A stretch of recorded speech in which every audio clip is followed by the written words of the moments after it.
스쿠바 대학교의 명예교수인 사토 코에츠라고 합니다. 오늘 이렇게 높은 수준의 국제 포럼에 초대를 받게 되어서 진심으로 영광으로 생각합니다. 다시 한번 감사 말씀드립니다. 오늘 제가 여기서 말씀드리는 주제는 가정교육학의 관점에서 본 유교 전통문화 내지는 그 연장선상에 있는 지속 가능 사회에 관한 것입니다. 제가 결론부터 말씀드리면 유교, 동아시아의 유교 전통 문화라는 것은 것을 제외하고 윤리, 그런 도덕 개념은 존재할 수 없다는 것입니다. 그 윤리, 도덕 개념 없이는 사회가 지속될 수 없다라는 취지에서 제 말씀을 드리고자 합니다. 보시는 이 바와 같이 교육이라는 것을 19세기부터 말하는데 지육, 체육, 도덕이라는 것은 100년 이상 이야기된 내용입니다. 이 지육체라는 것은 조화로운 발전, 이 조화가 굉장히 중요하다는 사실입니다. 누구나가 그것은 공감할 거라고 생각합니다. 그 안에서 특히 가정교육이 다 해야 되는 것은 제일 가운데 있는 이 덕육이라는 것입니다. 이 이론적인 것인데 저희가 근대 이후에 모범으로 삼아온 논리인데 프랙시스보다는 테오리어, 이 테오리어의 지라는 것인데 이것은 너무 중시해온 측면이 있습니다. 그래서 이것은 제가 스프링거라는 논문집에서 낸 일부를 추출한 것인데 제가 쓴 논문을 일본에서 일본어로 발표를 할 수도 없습니다. 그 판권 문제 때문에요. 그래서 굉장히 좀 편협한 생각이 되고 있지 않나. 그 시대 인식으로 봤을 때 제가 그런 말씀을 드릴 수 있겠습니다. 이 기술과 과학이라는 관계를 보면 과학은 원래 철학의 한 분야였습니다. 하지만 지금 말하는 과학은 혹은 지금 말하는 기술은 과학기술입니다. 이것이 뭐냐 하면 과학기술이라는 요컨대 테크놀로지가 과학기술 전체를 나타내게 되어버렸다는 것입니다. 즉 기술을 컨트롤하는 것이 과학의 역할이었습니다. 하지만 지금 과학자라는 말은 있지만 지금은 과학자가 없습니다. 지금 있는 것은 기술자밖에 없습니다. 이 거대한 테크놀로지 세계 속에 우리가 있고 이것은 지육, 체육에도 큰 영향을 미치는 것입니다. 물론 체육이죠. 지육, 체육에 큰 영향을 미칩니다. 굉장히 큰 영향을 미치고 있다는 것입니다. 물론 이 덕육과 전혀 관련이 없지는 않습니다. 하지만 조금 시간 관계상 생략을 많이 하겠습니다. 이것은 제 동료 교수가 쓴 것인데요. 이게 하나의 함수적인 정의를 나타낸 바 있습니다. 이것은 피지컬 에듀케이션, 체육이라고 정의를 내리고 있는데 이것은 모럴 에듀케이션이나 사이언스 에듀케이션도 마찬가지입니다. 즉 함수에 따라서 교육이라는 것이 함수화되어서 함수와 같이 표시할 수 있다는 것입니다. 그러면 하나 중요한 것은 여기서 매체입니다. 스포츠 및 스포츠 교재, 시설, 장치인 것입니다. 이것이 기술 혁신과 관련이 있다는 것입니다. 이 부분은 지금 이것은 체육인데 만약에 모럴 에듀케이션에서 생각을 해보면 이 부분을 전통 문화 혹은 고전 조금 더 구체적으로 말씀을 드리면 컨퓨저니즘, 유교, 실로 그 유교까지 생각할 수 있다는 것입니다. 저희가 생각하고 있는 도덕 교육 안에는 아까 말씀드린 바와 같이 기술적인 것이 없다고는 말할 수 없지만 그 영향은 어, 반대로 말씀드리면 이 도덕 교육이라는 것은 변하지 않는 것입니다. 그것을 계속 추구해 왔다. 그리고 앞으로도 추구를 해 나갈 것이다라는 것입니다. 왜냐하면 이것은 저희가 사람이기 때문입니다. 이것도 이미 설명을 드린 바 있는데 이것은 스포츠 세계에서 말씀을 드린 것이고요. 이 덕육이라는 것은 조금 전에 말씀드린 바와 같이 각 시대별로 옹고지신이라는 면에서 이 덕이라는 내용이 그 시대마다 그 표현이 조금 달라지고는 있습니다. 하지만 그것은 내용이 변하지는 않습니다. 수로는 변해도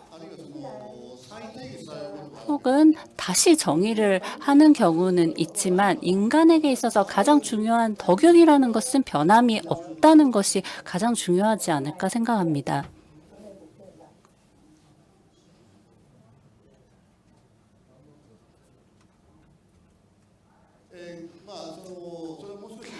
조금 더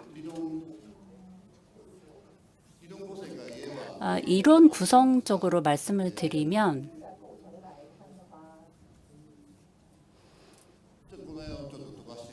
이 부분은 조금 생략을 하고 가장 중요한 것을 말씀을 드리면 저희가 지금 어디에서 출발을 해서 갈 것인가 그 문제 제기를 저는 가정교육에서 말씀을 드리고 싶다는 것입니다. 이것이 기본적으로 부모가 어떻게 가르칠 것인가 하는 것이 가장 원형이라고 생각합니다. 가장 심플한 원형입니다. 하지만 저희 현실에서 그것을 생각했을 때 이 머릿속에서 이렇게 구상만 하는 것이 아니고요. 분명한 것은 마음과 몸을 이 하나의 생명체로 이렇게 세계의 생활 세계에 존재를 하게 한다는 것입니다. 그래서 지육이라는 덕육, 체육이라는 모든 영역에서 심신이 관여를 한다는 것입니다. 그래서 몸의 조화롭지 못하는 것은 이 지력에, 지적 능력에도 영향을 미치게 됩니다. 이 멘탈 밸런스가 잃게 되면 또 신체의 밸런스도 잃게 됩니다. 이것은 여러분들 다 알고 계신 내용이라 생각합니다. 사람이라면 아주 작은 차원에서도 그런 덕을 쌓은 사람이 아니라면 아주 작은 곳에서도 몸에서도 나타난다는 것입니다. 이런 마음과 몸으로 나누는 이원론을 심신으로 나눈 것이 이 데카르트적에서 말하면 심신이원론이라고 표시를 합니다. 이것은 오늘날에는 좀 한계가 있다는 것입니다. 그래서 동양적으로 또 세계적으로 주목을 받은 것이 동양적인 심신일원론입니다. 동양적인 심신일원론에서 중요한 것은 수양이라는 세계입니다. 전형적으로는 맹자의 부동심 혹은 호연지기를 기르는 그런 수식어로 시사되는 수양입니다. 저희 요즘 사람들은 이런 말을 하면 잘 모르기 때문에 어떻게 현대어로 표현을 할 것인지 이것에 대해서 여러 단어를 쓰기도 합니다. 뭐 인내, 습득, 반복, 연습 이런 표현을 쓰기도 하는데 최근에 일본에서는 레질리언스, 회복력이라는 단어를 잘 씁니다. 이것은 회복력을 말하는 것은 좌절을 하더라도 극복을 할 수 있는 힘 혹은 그 윤활 마음이 이렇게 꺾이지 않고 좀 조화롭게 넘어갈 수 있는 그런 것을 어린이들의 성장에 이렇게 습득을 할 수 있게 하는 것이 중요한 것입니다. 물론 이것은 어른에게도 부모도 성장을 하지 않으면 안 됩니다. 부모도 포함해서 남녀노소를 불문하고 이 일상에서의 이런 단련을 하지 않으면 안 된다, 길러지지 않는다라고 말할 수 있습니다. 이것은 인간 개발이라는 관점에서 볼 때도 이 현대의 교육에서 어떻게 재정의를 할 것인지 노브레쇼 이 경제학자 중에서 노브레쇼라는 사람이 쓴 글인데 개개의 인간이 가지고 있는 재능은 어떤 제약에 부딪혀도 그 제약을 제거하면 이 세계로 그 재능이 바깥 세계로 표출이 된다는 것입니다. 이것을 현대 사람에게 다시 한번 재조명을 해서 중요성이 강조되고 있습니다. 제가 강조하고 싶은 것은 왜 덕육이 필요한 건지 어린이에게만 필요한 게 아니라 저희 시민 사회에서 일본 국내에서도 굉장히 심각한 문제가 되고 있기도 한데 저는 굳이 말하고 싶은 것은 시민 생활은 이 법의 세계가 아니라 그 예의의 세계라고 말씀을 드리고 싶습니다. 우리 시민 사회에서 항상 법률을 의식하고 있는 일은 변호사나 판사, 법률 관계자 아니면 없을 것입니다. 일반 시민은 법률을 의식하고 살아가는 일은 없습니다. 예를 들면 제가 운전을 하다가 경찰에 안 잡히게 속도 제한을 조심한다든지 벌금 내는 게 싫다 이런 정도의 의식이지 그 이외에는 이 법률이라는 것을 그렇게 의식하고 살아가지 않습니다. 그것은 제가 굳이 말하자면 그게 보통의 생활이라는 것입니다.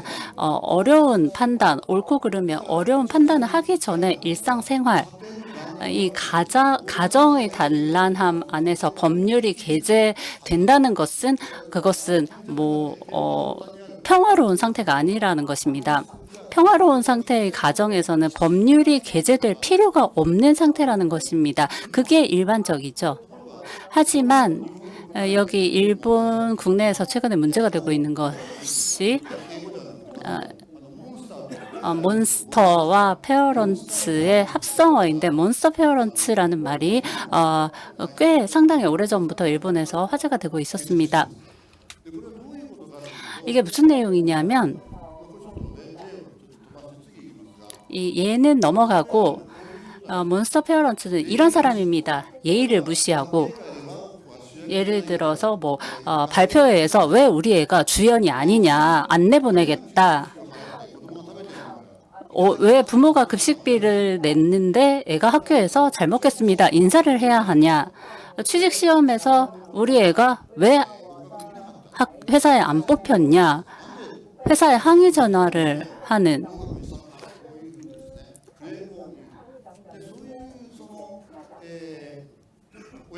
그런 부모들을 몬스터 페어런츠라고 할 수 있습니다. 이건 극히 일부의 예이고요. 다른 예도 많습니다. 저는 이 예절 문화, 예절이 지배하는 사회를 파괴하는 사람이라고 생각을 합니다. 법적으로 처벌을 받고 재판을 받는 그것은 또 다른 세계인데 이 예절 문화를 파괴하는 사람은 오랜 시간 동안 걸쳐서 축적해온 지역사회, 공동체, 나아가서는 나라, 세계를 파괴하는 것이라고 생각합니다. 그래서 그들은 윤리 도덕적인 면에서 봤을 땐 테러리스트라고 표현을 할 수도 있다고 생각합니다. 그런 사람들을 어떻게 대할 것인지 일본은 미국만큼 그렇게 소송이 발달한 사회가 아니기 때문에 그 사람들이 일반 시민의 모습을 하고 일반 시민의 모습이라고 할까요? 일반 시민 속에 있는 거죠. 그런 사람들의 예절을 무시하는 그 몬스터 페어런츠 같은 사람들은 이상하다. 정상이 아니다.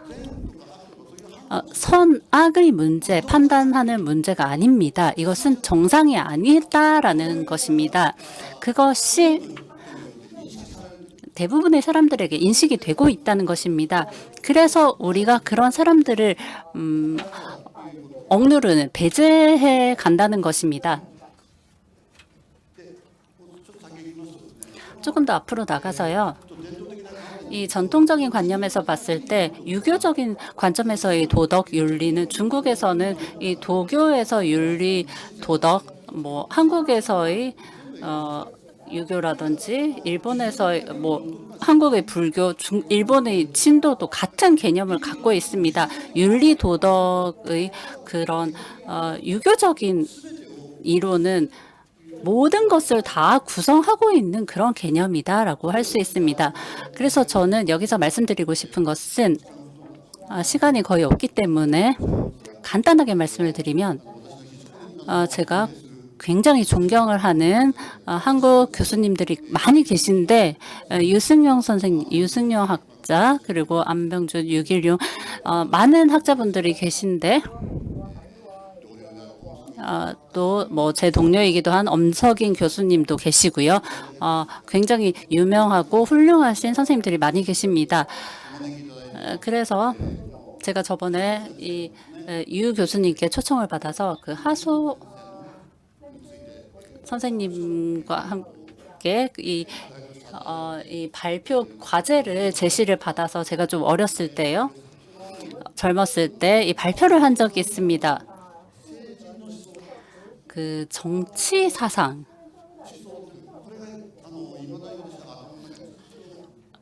제가 아직도 머릿속에 남아 있는 건데, 이 현대적인 문제를 생각할 때 한 번 더 어딘가에서 이것을 생각한 적이 있지 않나라고 생각한 것이 이 하소 선생님이 하신 말씀입니다. 세징이라고 표현하는 그 올바른 사람은 거짓, 옳고 좋고 나쁘다가 아니라 이 이상하다라는 것을 변별할 수 없다는 것입니다. 올바른 사람이라는 것은 굉장히 제가 간단한 이야기를 하고 있는 건데, 옳은지 그른지, 이게 바른 사람인지 바른 사람이 아닌지 하는 기준은 자기 자신이 봤을 때는 굉장히 구별하기 어렵습니다. 하지만 그 구별을 해야만 합니다. 그래서 그런 입장에서 역시 뭐 이런 거는 사람으로서 해서는 안 된다든지 하면 안 된다든지 하는 것은 앞으로도 어린이들도 자기 자신도, 그리고 미래 대대손손 다 그런 의식을 갖고 살아가야 한다는 것입니다. 이 하소 선생님이 제가 일본이나 중국에서 공부를 했는데, 제가 지금 계속 생각을 하는 것은 이 하소 선생님의 이 정인, 올바른 사람이라는 이 카테고리입니다. 이것을 다시 한번 제게 가르쳐 주신 유승옥 선생님을 떠올리면서 다시 한번 감사의 마음을 가지게 됩니다. 앞으로 그래서 저희들도 더 공부를 해 나가야 되지 않을까 생각합니다. 감사합니다.